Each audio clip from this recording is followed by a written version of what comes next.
सभी लोग वंदना मुद्रा में बैठ जाएंगे, दोनों हाथों को जोड़ लेंगे, आंखों को बंद करके सिद्ध परमेष्टि भगवान का स्मरण करेंगे।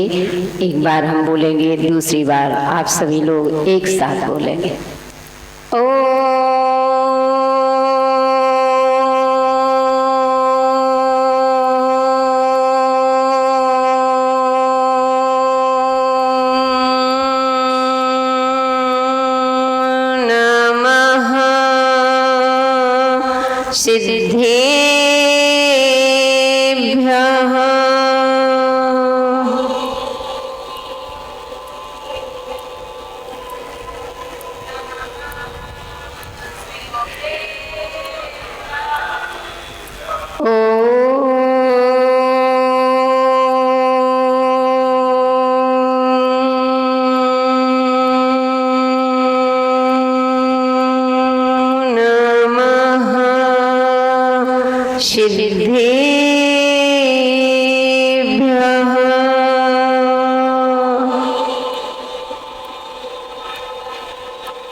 जय मंगल भूदानम विमलानम नानदं समयाणम तैलोसेनाणम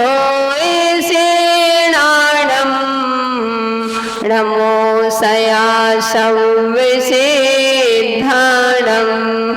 नमो अरिहन्ताणम नमो सिद्धाणम नमो नमो वज्रायाणम नमो लोये सव्यसाणम गुरुः पंतिनो नित्यं ज्ञानदर्शननायकः चारित्राणि गम्भीरः मोक्षमार्गोपदेशकः मोक्षमार्गोपदेशकः मोक्षमार्गोपदेशकः। जीवरी अनंत शिव परमेष्टि भगवान की, त्रिलोक पूज्य पंच परमेष्टि भगवान की, 1008 देवाधिदेव आदिनाथ भगवान की, 1008 वंशमूलाएं श्री शांतिनाथ भगवान की, 1008 अक्षयकारी मूलाएं चंदा प्रभु भगवान की, 1008 भगवान महावीर स्वामी की, परम पूज्य मम दीक्षा गुरु भारत गुरु संत शिरोमणि आचार्य गुरुदेव विराग सागर जी महामंडराज की, परम पूज्य चरिया शिरोमणि आचार्य भगवान 108 विशुद्ध सागर जी महाराज की, परम पूज्य समामूर्ति आचार्य भगवान 108 विशुद्ध सागर जी महाराज की, 3 कम 9 करोड़ मुनि महाराजों की, अहिंसा में विश्व धर्म की।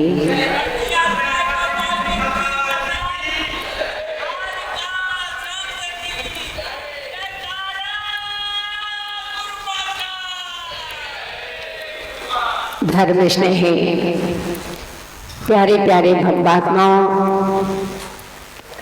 भक्ति संसार से पार कराने के लिए एक नौका के समान होती है। जो भी उस नौका में बैठता है, उस भक्ति की नौका में बैठता है, बंधु नियम से वह संसार से पार हो जाता है। और उस भक्ति में भी गुरु की भक्ति, बड़े दुर्लभ व्यक्ति होते हैं जिन्हें अपने गुरु की भक्ति करने का सौभाग्य मिलता है, क्योंकि आचार्य भक्ति में कुंद कुंद स्वामी कहते पूज्य पादाचार्य। आचार्य महाराज कहते हैं कि हमारे जीवन में गुरु भक्ति ही संसार से पार करा सकती है। तो बंधु, अभी अपना गुरु भक्ति का विषय गुरु पूर्णिमा का चल रहा था। सभी लोग अपने अपने गुरु की आराधना करने पहुंचे थे और सभी लोग अपने अपने यहाँ पर भी गुरु पूर्णिमा बड़े धूमधाम से आप सभी ने मनाया।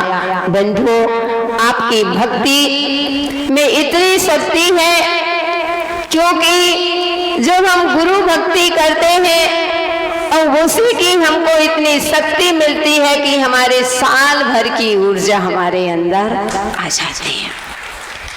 गुरु का दर्शन, गुरु पूर्णिमा का इतना महत्व हुआ करता, हमने बताया भी था कि 365 दिन होते हैं। कितने दिन होते हैं साल में? 365 दिन हुआ करते हैं। अगर आपने 364 दिन अगर गुरु के दर्शन नहीं किए तो कोई बात नहीं, वह खास दिन होता है गुरु पूर्णिमा। उस दिन आपने गुरु के दर्शन कर लिए, सोच लेना हमारे कोठा पूरा हो गया। एक गुरु का महत्व है, क्योंकि गुरु की भक्ति करके ही मोक्ष जा सकते हैं। गुरु जीवन में नहीं होते तो हम कभी संसार से पार नहीं हो सकते। गुरु की तो गुरु होता है। गुरु की हर बात में रहस्य छिपा होता है। तो बंधु, एक छोटा सा उदाहरण गुरु के देते हैं कि गुरु की बातों में कितना रहस्य होता है। फिर अपनी चर्चा उसी में आएंगे जो हमारी आराधना चल रही थी।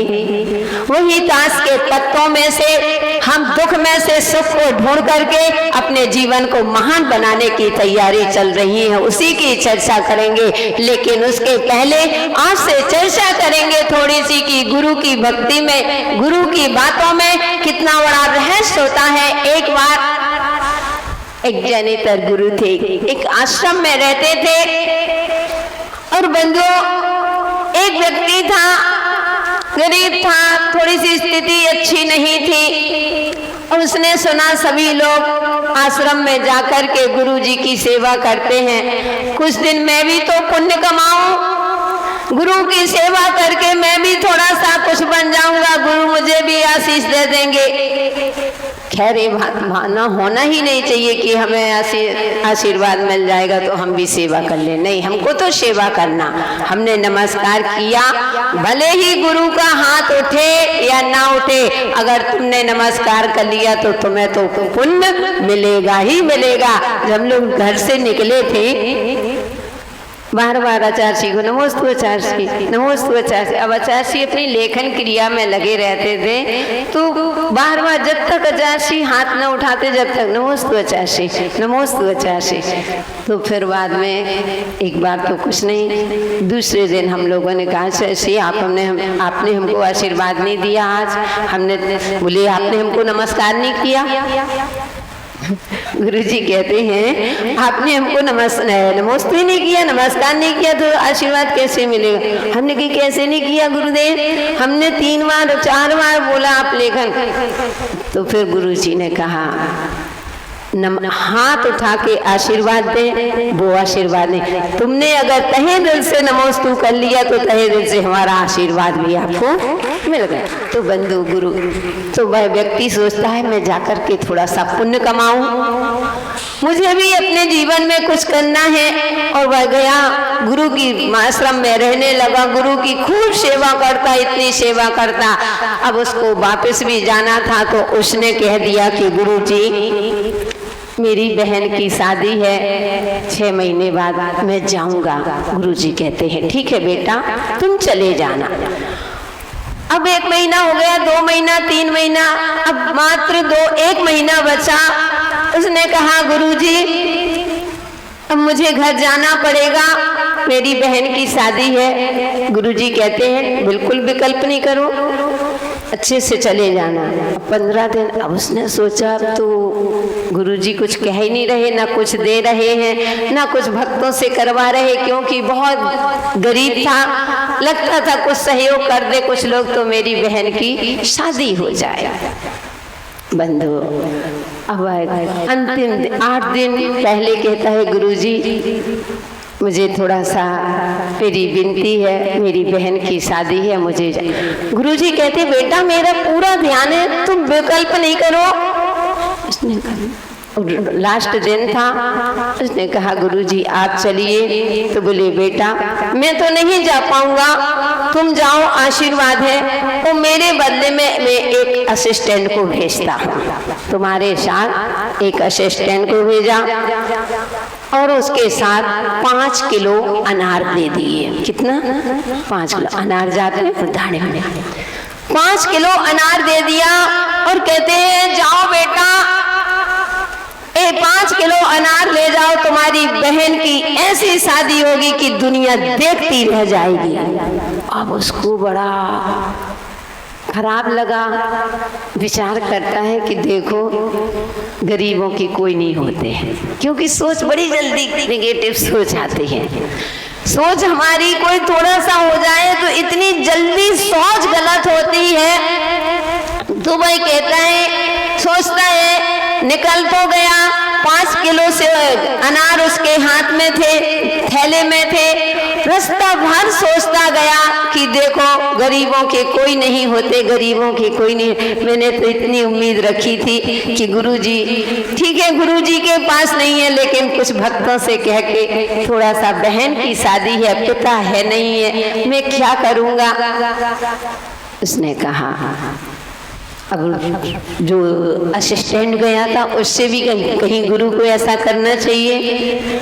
वो भी कहता है कि भाई मैं भी नहीं समझ पा रहा हूँ क्या बात है। चले गए, पहुँचते हैं, अपने घर पहुँचते हैं और बंधु उदास तो था, 2 दिन बाद शादी थी घर में। और वह एक दिन अचानक नगर में बहुत बड़ा सेठ राजा रहता था, बहुत बड़ा राजा रहता था। उसकी एक ही बेटी थी। कितनी बेटी? एक बेटी।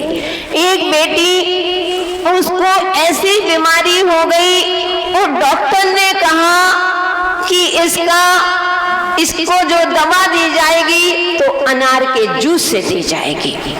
उसने अब नगर में उसने कहीं पर भी अनार नहीं, सीजन ही नहीं, जो भी समझ लो था ही नहीं, सारों जगह दिखवा लिए, लेकिन उसको अनार नहीं मिले। उसने नगर में डुंडी पिटवा दी। डुंडी जानते हो? ऐलान करवा दिया, सारे नगर में सूचना करवा दी कि जिसके घर में भी अनार हो वो राजा के सामने ले जा करके भेंट कर सकते हैं और तुम मुंह मांगे उसको सब कुछ दिया जाएगा। उसने सुना और पहुंच गया 5 किलो अनार लेकर के, और जैसे ही राजा को दिया कि लो राजन ये अनार, राजा ने उस अनार को पाकर के इतना खुश हुआ और उसके तुरंत दवा दी और 5 दिन में उसकी बेटी ठीक हो जाती है। अब उस राजा ने तुरंत उसको बुलाया और कहा कि इधर उसको बुलाया जाए जो मुझे, मेरी बेटी को जिसने बचाया है। और वह पहुंचता है।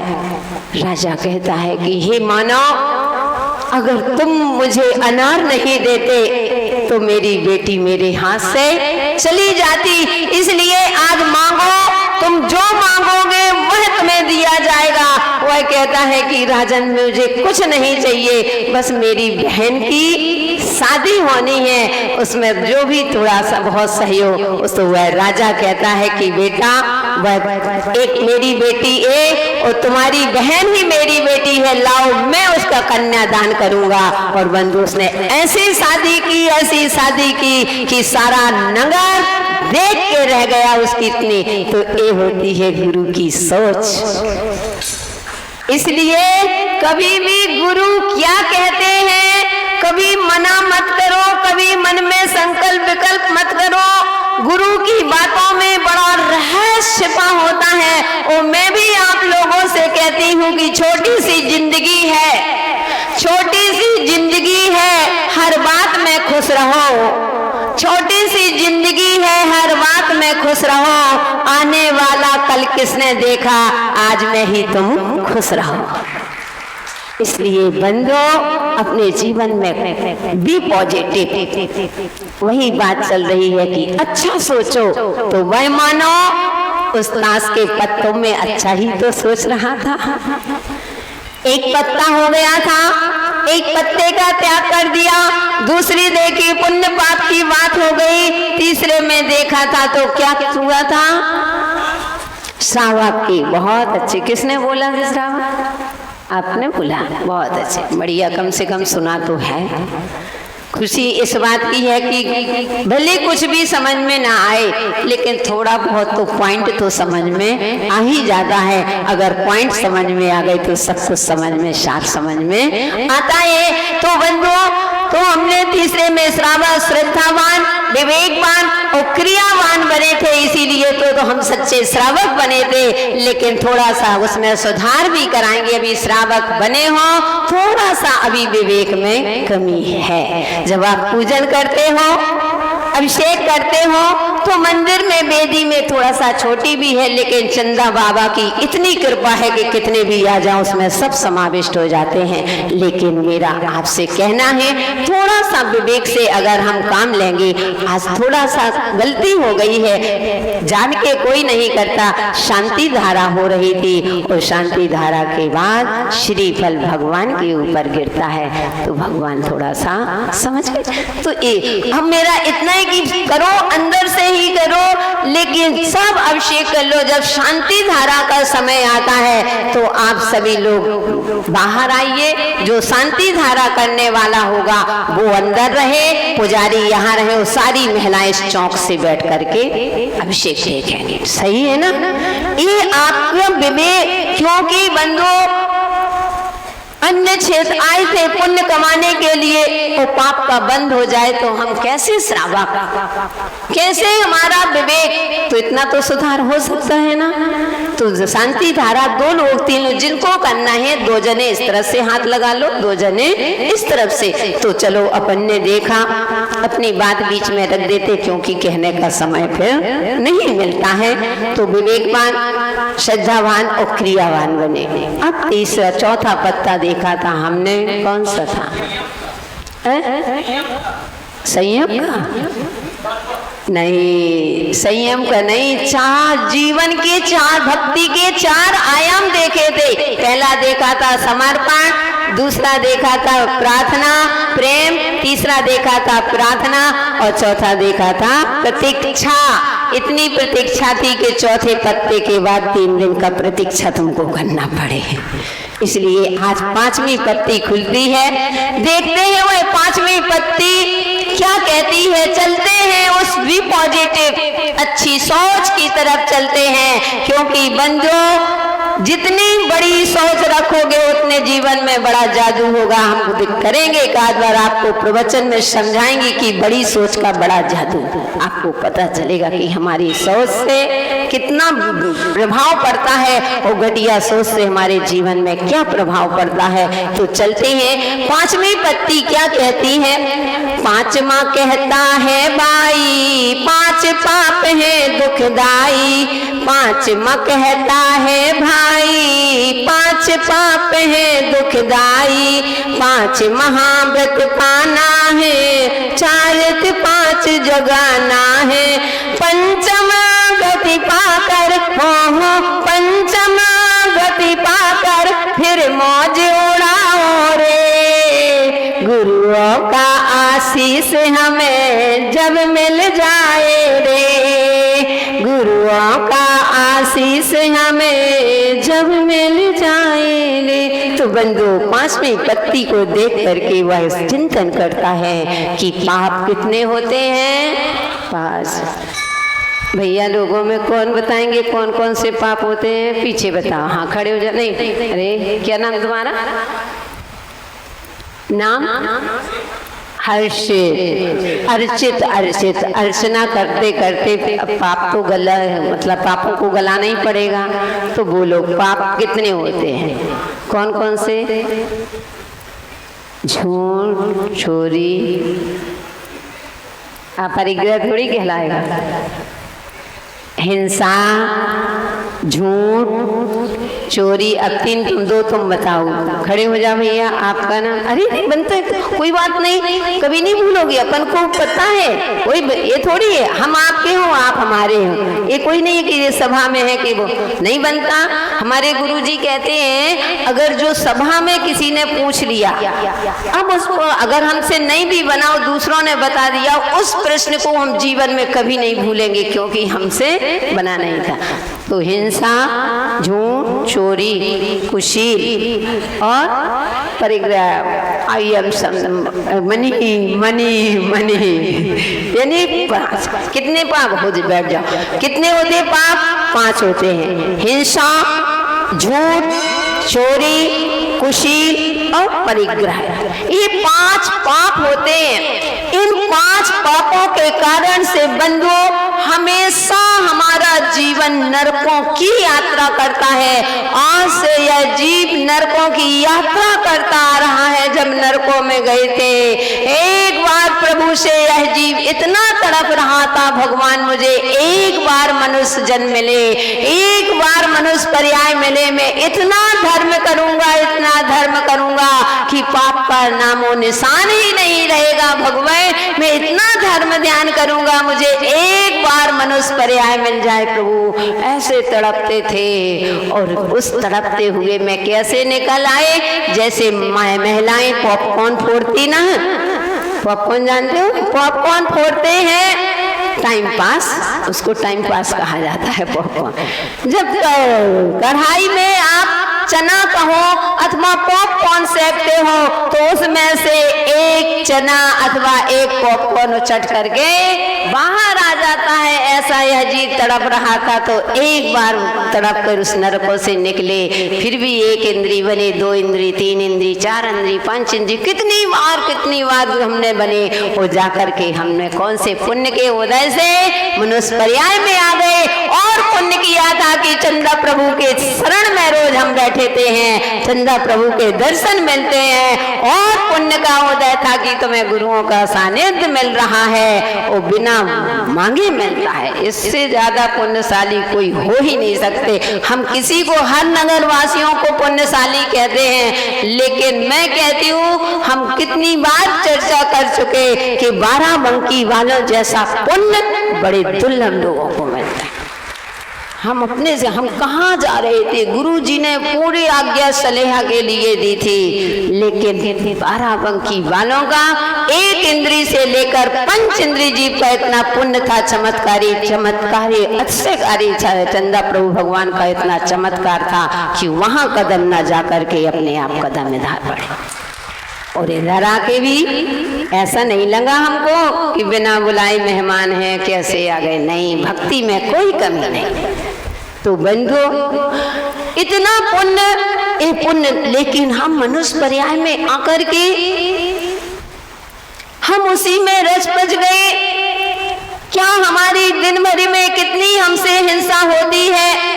हम चिटिया की रक्षा करते हैं और बिटिया की हत्या करते हैं। कौन सा तुमने जैन कुल में जन्म लिया?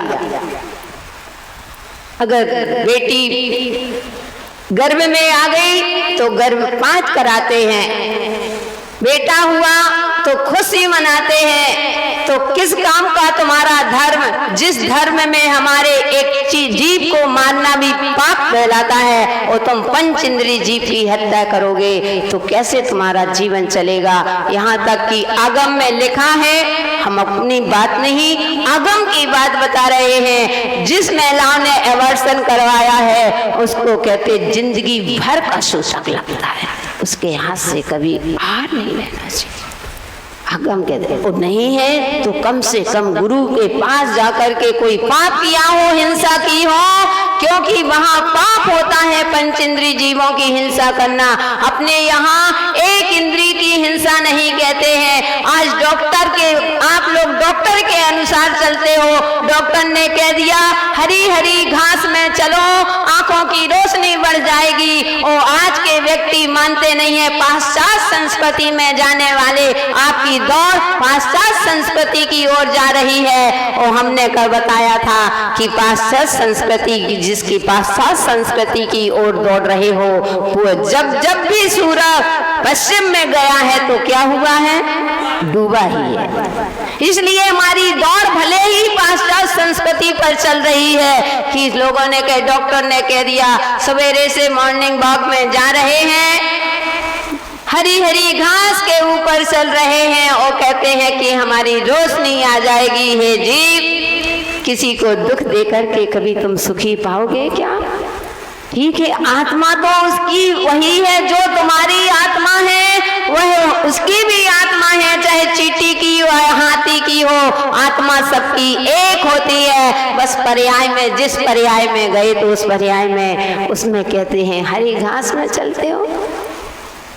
डॉक्टर के कहने से आंखों में कभी रोशनी आएगी? अरे करो, अगर आंखों की रोशनी ही बढ़ाना है तो हम बताते हैं आपको, जिसको अपनी आंखें सही करना है, 5 मिनट सो करके उठ के जब उठते हो, उगते हुए सूरज को आप देखिए, आपकी स्मरण शक्ति बढ़ेगी, वो आपकी आंखें बिल्कुल ठीक हो जाएंगी। और उस सूर्य को देखते हुए चंदा प्रभु भगवान को अथवा आदिनाथ भगवान को ध्यान करो, देखो आपकी आंखें की रोशनी कैसे नहीं बढ़ती है। चली गई थी आंखें शांतिनाथ, उनके कौन से महाराज, शांति सागर महाराज की जब आंखें चली गई थी तो उन्होंने वर्धमान सागर महाराज की आंखें चली गई थी, उन्होंने उठाई शांति भक्ति और शांति भक्ति पड़ी थी तो उनकी आंखों की रोशनी आ गई थी। बंधु, हमारे आगम में सब कुछ है। किस जीव को दुख दे करके तो तुम अपने आप को सुखी बनाना चाहते हो, ये सबसे बड़ी हिंसा है। और हिंसा ऐसा नहीं कि तुमने दूसरों को मार दिया, वही हिंसा है। अगर हमारे व्यवहार से किसी का दिल दुखता है, उससे बड़ी हिंसा कोई हो ही नहीं सकती। इसलिए कभी भी हो, हमें हमेशा कहती हूँ कि दुनिया में हमारी एंट्री चाहे जैसी हो, दुनिया में हमारी एंट्री चाहे जैसी हो, पर एग्जिट हमेशा शानदार होनी चाहिए। अपना व्यवहार ऐसा उस अगरबत्ती के समान बनाइए कि जैसे अगरबत्ती की सुगंध सबको सुगंधित कर देती है, ऐसा अपना व्यवहार बनाइए। बंधु, कभी भी ऐसी भाषा मत बोलो कि किसी का दिल दुखे। सबसे बड़ा पाप है दूसरों का दिल दुखाना, भी सबसे बड़ी हिंसा होती है। बहुत सारी चीजें होती हैं जिसमें हिंसा हिंसा होती है। आप कहते हो अचार खाते हो, बंधु अचार खा रहे हो, बड़े शानदार से खाते हो, जितना पुराना अचार होगा बड़े अच्छे से कहते हैं और चाट चाट के खाते हो, कहते हैं स्वाद आ गया, बहुत अच्छा स्वाद आया। हाँ बंधु, वह अचार का स्वाद नहीं, 24 घंटे के बाद जो भी अचार रहे उसमें कहते हैं छोटे छोटे इतनी लाखों अनंतों कीड़े पड़ जाते हैं, वो कीड़े अंदर अंदर वो सड़ जाते हैं। इसके बाद उसी की खटास ही, उस मांस की खटास आती है, वो आप लोग कहते हो आनंद आता है।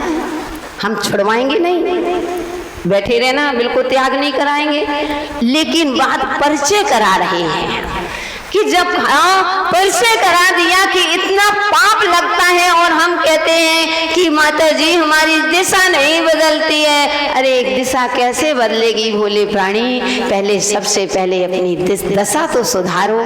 हम दूसरों को, जीवों को मार के तो हम अपने पेट को कब्रिस्तान बना रहे हैं और कहते हैं कि हमारा स्वास्थ्य ठीक रहे। ऐसी तो बंधु बहुत सारी अपने समय समय पर हम आपको बताएंगे। इसलिए कभी भी अगर नहीं कर सकते हो आप श्रावा को, साधु का तो पूर्ण रूप हिंसा करने का त्याग होता है, कम से कम आपका पूर्ण रूप आप हिंसा से नहीं बच सकते हो। गृहस्थी हो, आपको दुकान भी चलाना है, महिलाएं होती हैं, काम भी करना है, झाड़ू पोछा बर्तन पानी सब कुछ करना पड़ता है। सब कुछ उसमें कितनी हिंसा होती है तो करना ही पड़ेगा, क्योंकि अभी आप माता जी नहीं हो, आप महाराज नहीं हो, आप श्रावा को तो कम से कम इतना तो कर सकते हो कि जो भी हमने दिन भर में हिंसा की है कम से कम 5 मिनट बैठ के उसका पश्चाताप करो।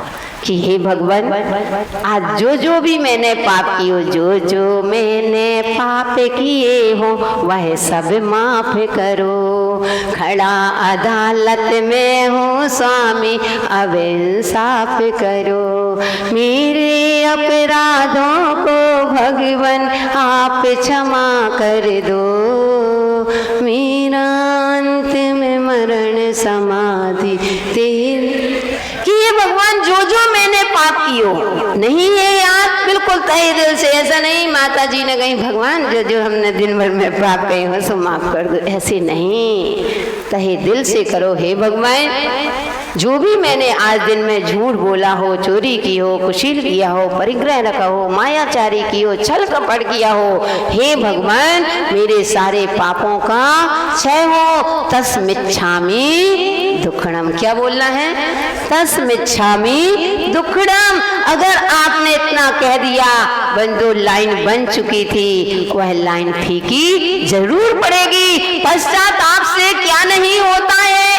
पश्चाताप से वो कहते हैं मुनिराज के ऊपर सर्प डाला था राजा श्रेणिक ने, और बंधु जब 7 नरक की आयु का बंध हुआ था, और जब रानी चेलना के कहने से उसको पता चला, रानी चेलना ने उपसर्ग रानी चेलना ने जब उपसर्ग दूर किया, और तो उन्होंने भी मुनिराज को नमस्कार किया। महाराज ने दोनों को बराबर आशीर्वाद दिया, धर्म वृद्धि रस्तु। मुनिराज कभी भेदभाव नहीं करते हैं। तो उसके मन में आया राजा शरणेक के कि अरे मैं कैसा पापी, और धन्य से मुनिराज जिन्होंने उपसर्ग किया उसके लिए भी वही आशीर्वाद, और जिनने उपसर्ग दूर किया उसके लिए भी वही आशीर्वाद। धन्य है मुनिराज। इतना पश्चाताप हुआ, आत्महत्या करने लगे। मुनिराज कहते हैं कि हे जीव, आत्महत्या करना किसी जिज्ञासा का समाधान नहीं होता है, इसलिए इतना पश्चाताप किया, इतना कि कहाँ 33 सागर की आयु से निकल करके कहाँ आ गए? 84,000 वर्ष की, क्योंकि आयु का बंध हो चुका था। गति का बंध छूटता है, बनता है, लेकिन आयु तो तुम्हें बंध गई है, जाना पड़ेगा। लेकिन पश्चाताप का इतना फल कि 33 सागर की आयु ना बीता करके, और राजा श्रेणिक कौन से नरक में है? प्रथम नरक में है। उसकी आयु कितनी है? 84,000 वर्ष। कितना, यानी पश्चाताप से क्या नहीं होता।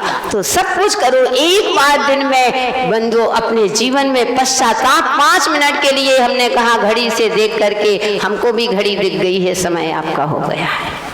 तो अपने जीवन में 5 मिनट समय निकालते हुए वो अपने दिन भर में जो भी पाप किए हैं, एक बार किसी से बताने की आवश्यकता नहीं है। दुनिया हंसेगी और मजा लेगी, किसी से नहीं कहना। अपनी पिक्चर अपने आप घुमाओ और पश्चाताप करो, वो अपने जीवन को तीर्थ बनाओ। यही हमारा आप सभी के लिए मंगल आशीर्वाद है। समय अपना हो चुका है। दूसरी बात, कल कितनी तारीख है? थोड़ी सी सूचना दे दे। प्रवचन